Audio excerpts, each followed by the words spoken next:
Mr. James Denton's greatest love in life was books, old ones most of all. His collection grew bigger and bigger every year, but he lived in his aunt's house, and she was not very happy about this. Mr. Denton was in London one day to buy furniture for the new house which he and his aunt were building, and he was on his way to a shop to choose the curtains. His way took him, quite by chance, past one of the best bookshops in London, and he could not stop himself going in, just for a quick look, as he told himself. He was just walking round the shop, looking at all the different books, when he noticed a small collection of books on the part of England that he came from, Warwickshire. He spent the next half an hour looking through these, and finally decided to buy one that really interested him, called The Diary of Mr. Poynter, I 710. He paid for the book, and then, looking at his watch, he realized that he had very little time before his train back to Warwickshire left, and he had to rush to the station. He just caught the train. That night, his aunt questioned him about his trip to London and was very interested to hear about the furniture which was going to arrive soon.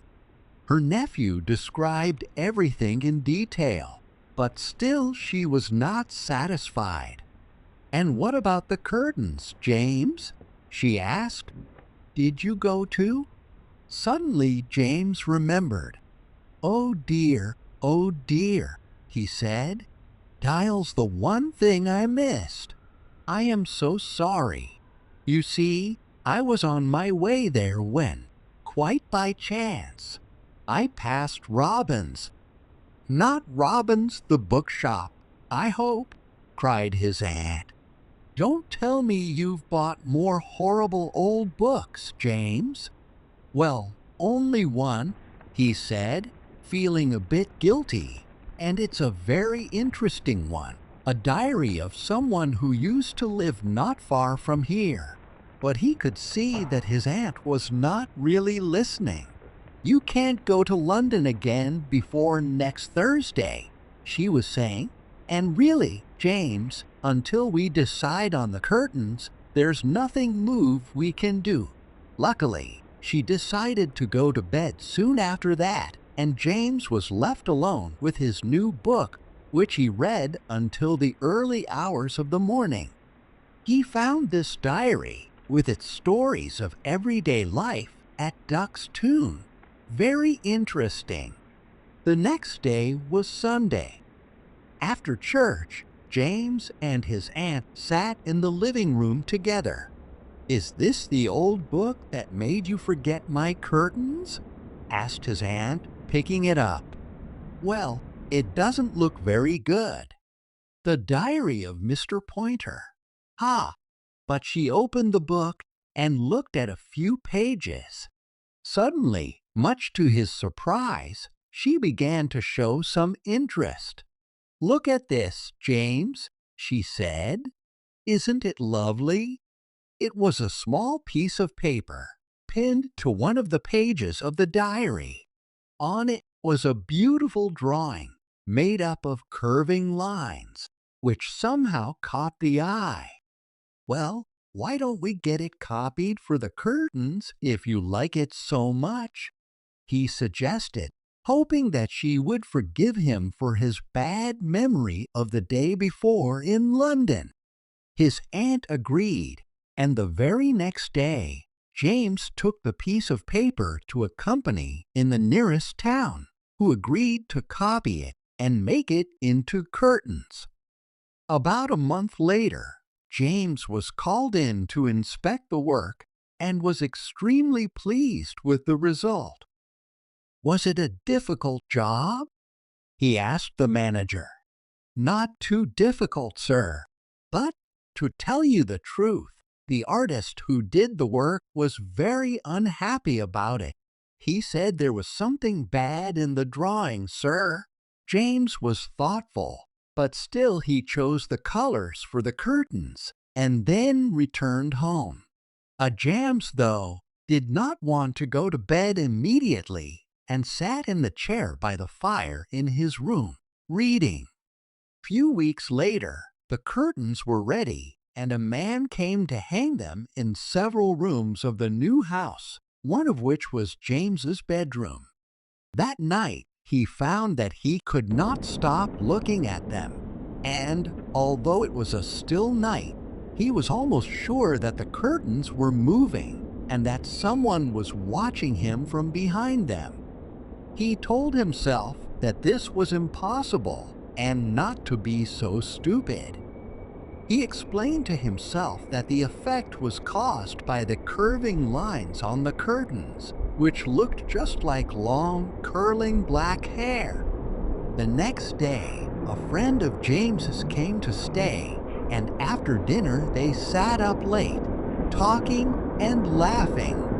At last, they decided to go to bed, and James showed his friend to the guest room, which was just along from his own. James, though, did not want to go to bed immediately and sat in the chair by the fire in his room, reading. He fell asleep for a few minutes, and when he woke, he realized that something was in the room with him. Putting out his hand, he felt something covered in hair and thought it was his dog, who always followed him everywhere. "How did you get in here? I thought I left you downstairs," he said, looking down. To his horror, he found it was not his little dog, but something almost human. He jumped and screamed, and, as he did, the face of the thing came up towards him.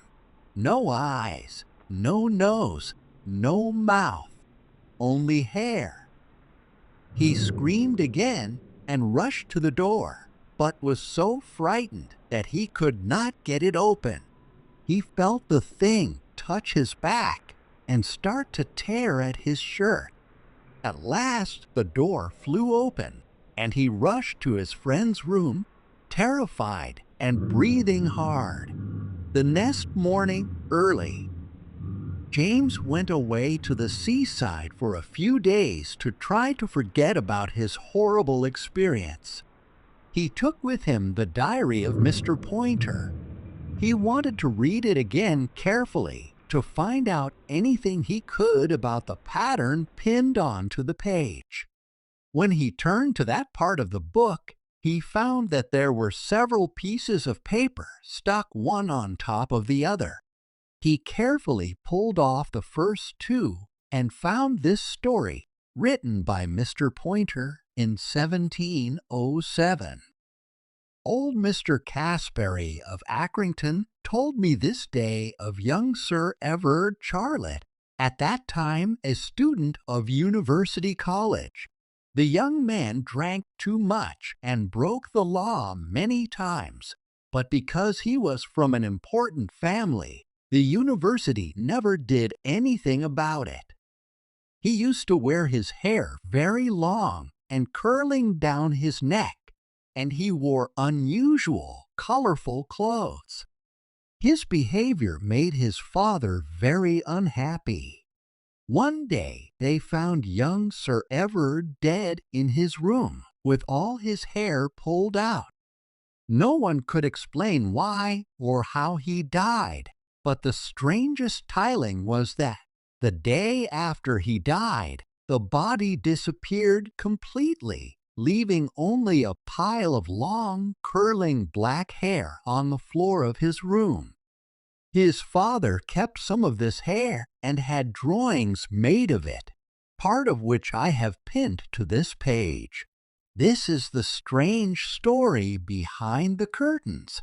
Before he returned home, James Denton ordered his servants to take them all down and burn them.